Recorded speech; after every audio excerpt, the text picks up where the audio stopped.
Assalamualaikum. Selamat berjumpa lagi dalam pembelajaran biologi. Kali ini kita akan membahas lagi soal-soal UTBK 2022 ya. Ini adalah soal-soal yang mirip dengan UTBK 2022, biologi gelombang yang kedua ya.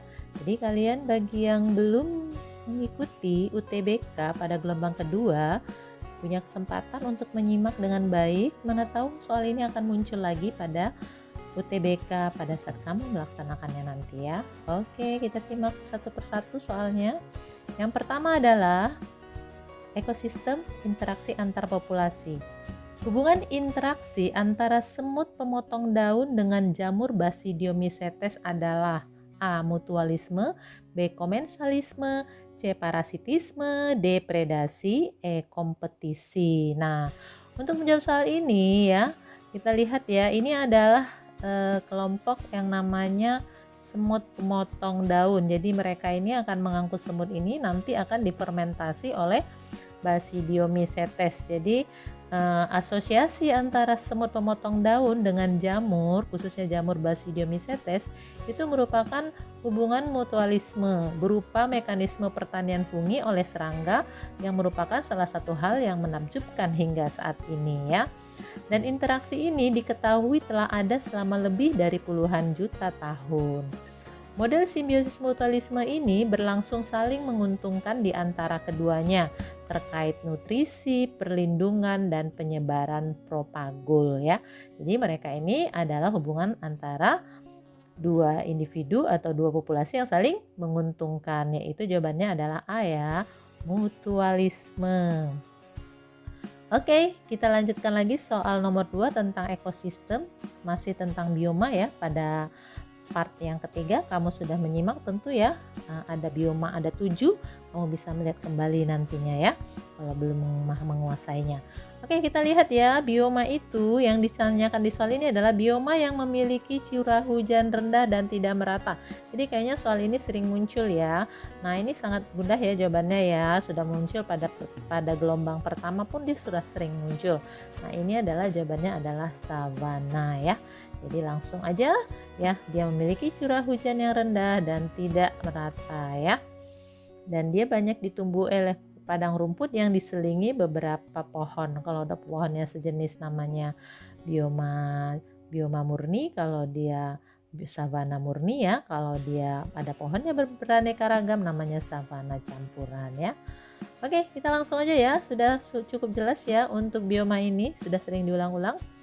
Kemudian kalau dia hutan gugur ya, ciri-cirinya daun-daunnya meranggas ya, daunnya meranggas dan gugur, dia berguguran di musim gugur ya. Kemudian kalau tundra itu daerah yang bersalju atau yang beres, sementara hutan tropis adalah daerah yang curah hujannya sangat tinggi ya, keanekaragaman hayatinya sangat tinggi juga ya.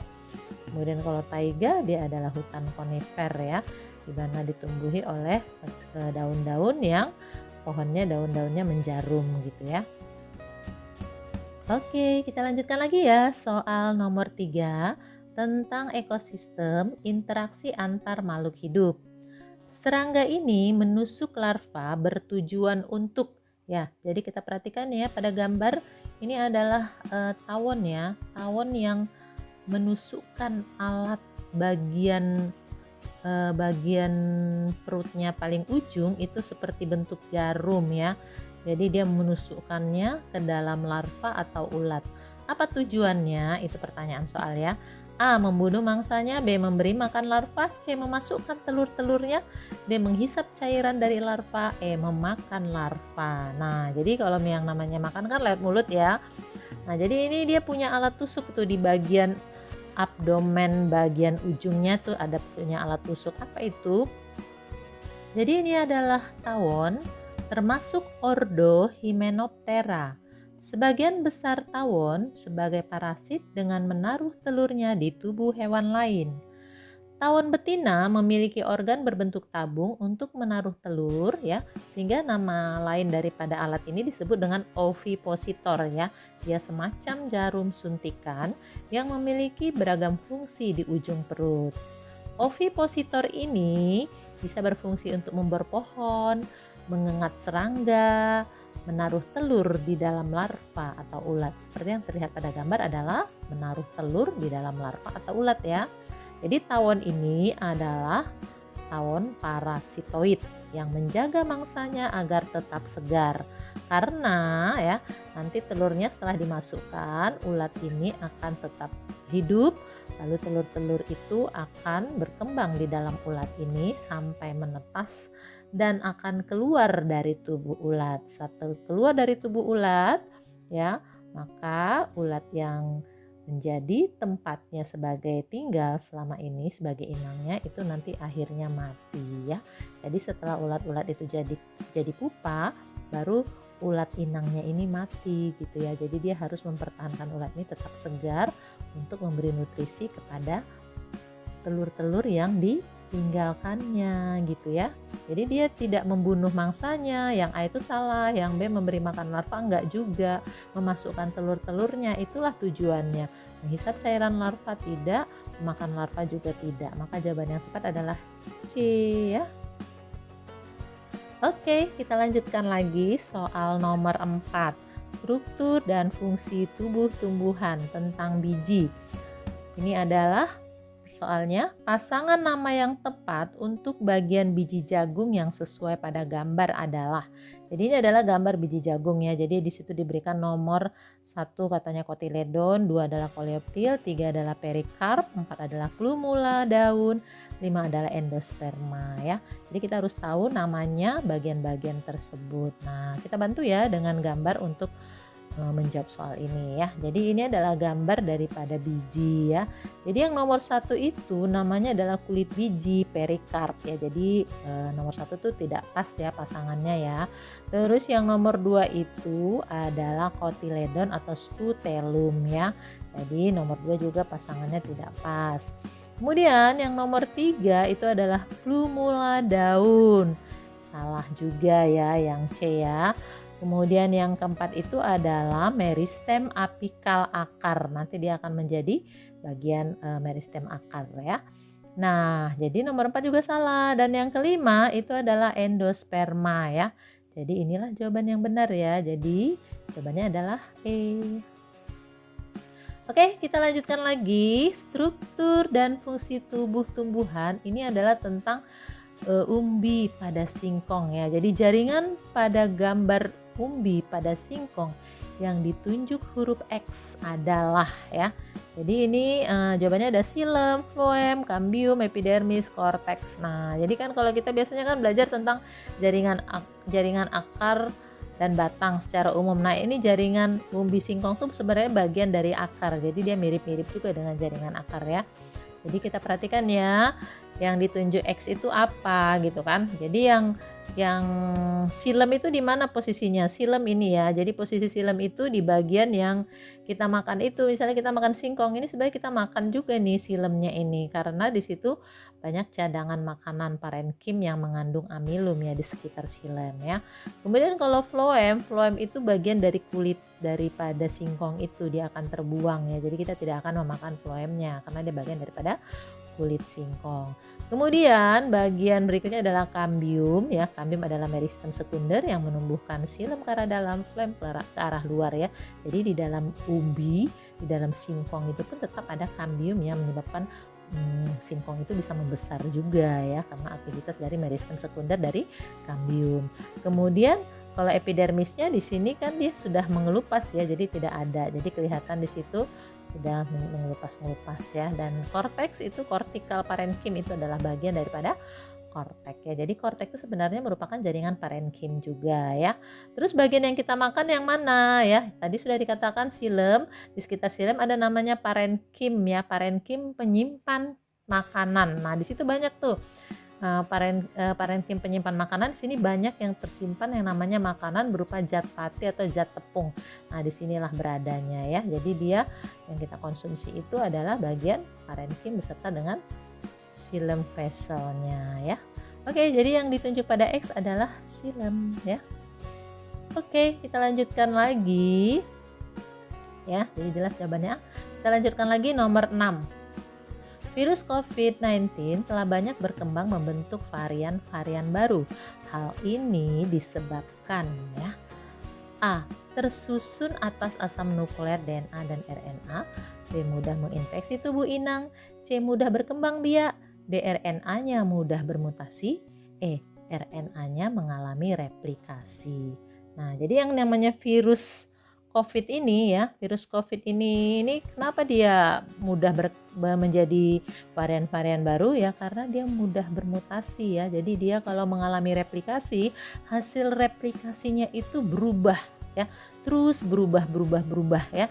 Karena dia terus berubah, akhirnya ya terbentuklah varian-varian baru. Varian-varian baru ini ada yang menguntungkan, ada juga yang merugikan. Kalau yang variannya mengarah kepada semakin lemah ya nggak apa-apa. Tapi kalau variannya mengarah menjadi lebih ganas, itu yang berbahaya bagi kita ya, karena kita yang diinfeksinya ya, khususnya yang diinfeksi oleh virus COVID ini adalah sistem pernafasan kita ya, paru-paru kita yang diserangnya ya, sehingga seseorang itu bisa mengalami sesak napas dan bisa meninggal karena tidak bisa berfungsi paru-parunya untuk mengambil oksigen ya.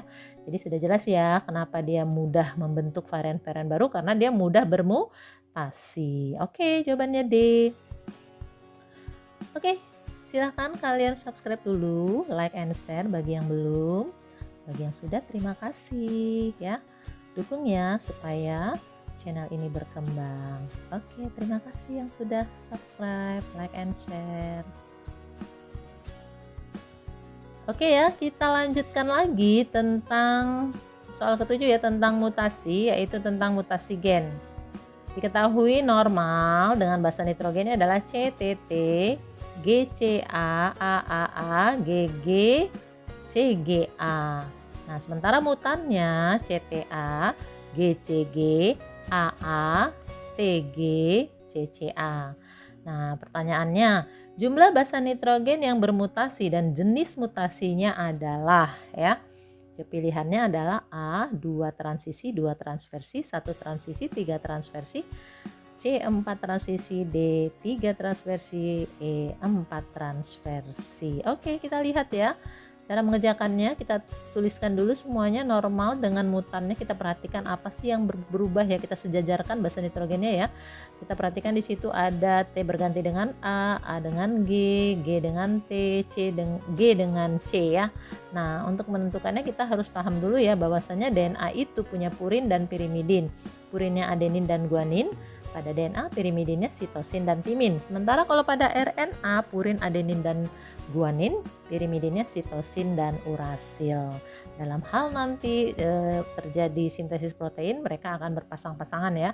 A berpasangan dengan T kalau pada DNA, A berpasangan dengan U kalau pada RNA. Sementara C berpasangan dengan G ya. Nah, jadi kita perhatikan di sini ada normal dan mutannya ya. Kita tandain warna merah itu basa nitrogennya ya. Jadi di sini kalau ada purin ya, purin itu kan ada adenin dan guanin ya. Nah, jadi purin itu ada adenin dan guanin. Sementara pirimidin ada sitosin dan timin ya pada DNA. Nah, karena ini adalah DNA ya, karena ada timin itu berarti DNA ya. Kalau urasil berarti dia RNA, gitu aja cara ngingatnya. Kenapa ini disebut DNA? Karena dia ada timin pada basa nitrogennya. Nah, jadi perhatikan itu tanda merah. T, harusnya normalnya T menjadi A ya kan. Nah, kira-kira itu perubahannya adalah T itu adalah pirimidin, A itu adalah purin. Berarti harusnya dicetak pirimidin, salah menjadi purin. Berarti kesalahannya karena berubah basa nitrogennya, pirimidin menjadi purin, namanya transversi. Jadi ini jenis mutasinya adalah transversi. Kita lihat lagi yang berikutnya ya. Harusnya A salah menjadi G. A itu adalah purin. Terus salah menjadi G ya, guanin ya. Berarti sama-sama purin ya. Adenin dan guanin kan sama-sama purin. Karena mereka sejenis, berubahnya masih dalam sejenis ya, sama-sama purin, namanya transisi ya. Jadi kalau yang berbeda jenis tadi perubahannya namanya transversi, kalau yang sejenis namanya transisi. Oke, kita lihat yang ketiga. G dengan T, G dengan T, G itu purin, T itu pirimidin ya, sehingga namanya transversi. Kemudian G dengan C, G itu purin, C itu pirimidin, berbeda juga makanya transversi. Jadi kalau kita lihat yang warna biru itu adalah transversi, yang warna merah lingkarannya adalah transisi. Jadi ada 3 transversi, ada 1 transisi ya. Jadi mutasi terjadi pada 4 basa nitrogen, mutasi yang terjadi 1 transisi dan 3 transversi. Oke, maka terjawablah soal ini, yaitu jawabannya B. Oke, kita lanjutkan lagi soal nomor 8. Substansi genetika tentang sintesis protein ya. Bila urutan basa nitrogen pada suatu rantai DNA adalah ya A. Polipeptida yang terbentuk memiliki 4 jenis asam amino yang dirangkai melalui ikatan peptida. B. Asam amino yang terbentuk adalah valin, glutamin, alanin, serin, dan prolin. C. RNA-T akan mengangkut asam amino yang sesuai dengan kodon berupa GUG, GGA, GCC, GCA, CAU. D. Urutan basa nitrogen pada mRNA yang terbentuk adalah CAC, CCU, CGG, GGU, GUA ya. E. Antikodon yang terbentuk adalah CAC, CCU, CGG, GGU, GUA. Oke ya. Untuk menjawab soal ini ya, soal ini diberikannya ya tentang kodon dari 64 itu diberikan ya. Jadi kamu nanti bisa melihat apa nama asam aminonya ya. Oke, ini diberikan ya sehingga kalian bisa melihat kembali apa yang terbentuk asam aminonya. Oke, untuk menjawab soalnya kita langsung saja. Tadi DNA template-nya diketahui seperti ini. Masih ingat ya sebelumnya DNA purin ada adenin, guanin, DNA pirimidin, sitosin, dan timin. RNA purin sama adenin dan guanin, pirimidinnya sitosin dan urasil ya. Jadi karena ini DNA template, nah ya, maka dia berpasangannya nanti A berpasangan dengan T kalau DNA, A berpasangan dengan U kalau pada RNA, kalau C berpasangan dengan G ya. Nah, dalam mentranskripsinya kita harus memasangkannya, tapi ini DNA template mau dipasangkan menjadi RNA, maka setiap huruf T diganti dulu menjadi huruf U ya, baru kita pasang-pasangkan. Oke, maka mRNA-nya menjadi GUG ya, GGA, GCC, CCA, CAU ya. Caranya udah bisa ya, dipasang-pasangkan aja ya, C dengan G, A dengan U gitu ya. Oke, kemudian setelah didapatkan mRNA atau kodon, maka terjadi proses translasi ya. Translasi itu adalah membawa asam amino yang sesuai dengan mRNA. Yang membawanya adalah tRNA. Jadi tRNA-nya kita mendapatkannya dengan memasangkan dengan mRNA ya, karena sama-sama RNA, nggak ada yang diganti ya, langsung dipasangkan aja ya. U nanti pasangannya A pasangannya U gitu ya. Tidak ada T ya karena ini RNA. Oke, kita langsung aja ya, kita pasangkan G dengan C, U dengan A, G dengan C, dan seterusnya. Udah bisa ya. Langsung saja nanti CAC akan membaca kodon apa itu GUG, dibawanya sama aminonya ya. Jadi nanti kamu lihat langsung tabel kodon yang 64 itu ya. Nanti GUG itu menjadi valin, GGA menjadi glisin, GCC menjadi alanin, CCA menjadi prolin, CAU menjadi histidin. Yang mengangkutnya adalah tRNA ya. tRNA-nya CAC, CCU, CGG, GGU, dan GUA ya. tRNA disebut juga dengan antikodonnya ya. Jadi di sini asam aminonya ada berapa yang terbentuk? Kita hitung ya, valin 1, glisin, alanin, prolin, histidin. Ada 5 asam amino yang terbentuk yang diangkut oleh tRNA ya. Maka jawaban tadi bisa kita jawab ya. Pilihan A, polipeptida yang terbentuk memiliki 4 asam amino yang dirangkai melalui ikatan peptida. Salah ya. Tadi ada 5. Terus asam amino yang terbentuk adalah valin, glutamin, alanin, serin, prolin. Salah juga ya. Tadi kan asam aminnya valin, glisin, alanin, prolin, histidin ya. Jadi salah ya.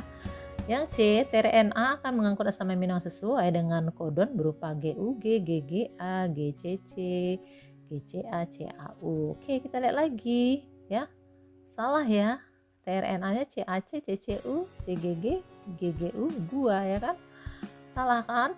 Terus D, urutan basa nitrogen pada RNA yang terbentuk adalah CAC, CCU, CGG, GGU gua. Urutan berarti mRNA-nya kita lagi mRNA apa tadi? GUG, GGA, GCC, CCA, CAU ya kan? Salah juga ya.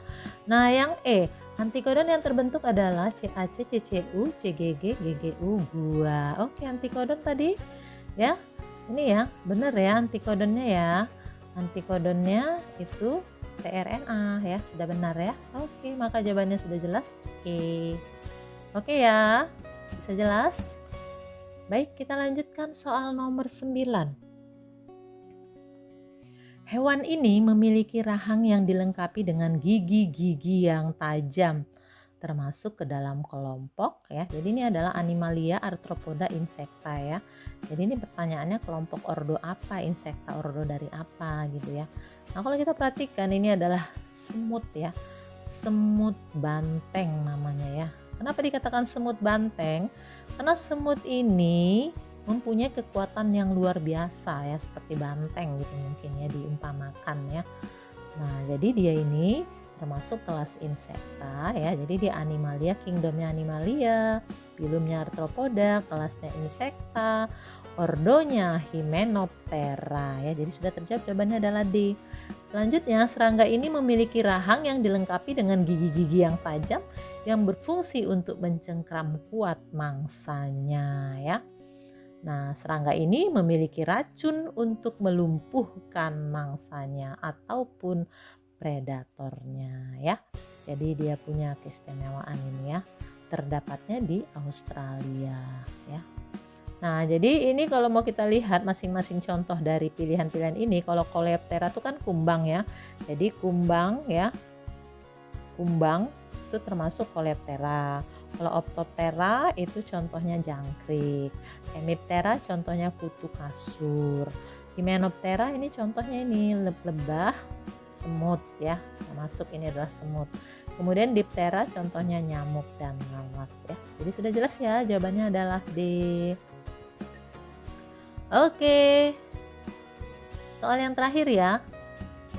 Pada manusia terdapat 2 jenis kelenjar, yaitu kelenjar eksokrin dan kelenjar endokrin. Berikut ini merupakan kelenjar eksokrin yang berperan dalam sistem ekskresi pada manusia adalah ya. Jadi kan yang namanya kelenjar itu kan ada eksokrin dan ada endokrin ya. Kalau eksokrin apa? Kelenjar eksokrin adalah kelenjar yang memiliki saluran untuk mengalirkan zat sekresinya ke seluruh tubuh. Kebanyakan fungsi kelenjar eksokrin ini menghasilkan enzim, tapi beberapa lainnya menghasilkan cairan non-enzim seperti air mata, kelenjar air mata, menghasilkan keringat, kelenjar keringat gitu ya.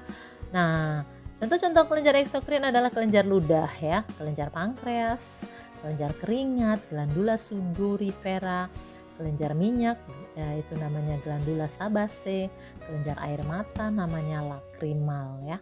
Nah, jadi kalau kita perhatikan ini kelenjar eksokrin pada kelenjar keringat ya sebagai alat ekskresi ya. Jadi bisa dijawab ya. Berikut ini merupakan kelenjar eksokrin yang berperan dalam sistem ekskresi pada manusia. Berarti kelenjar keringat jawabannya. Kelenjar keringat nama lainnya adalah glandula sudorifera ya. Maka jawabannya adalah E ya. Nah, kita jelaskan juga tentang kelenjar endokrin ya, adalah kelenjar penghasil hormon yang tidak memiliki saluran pengalir sehingga disebut dengan kelenjar buntu.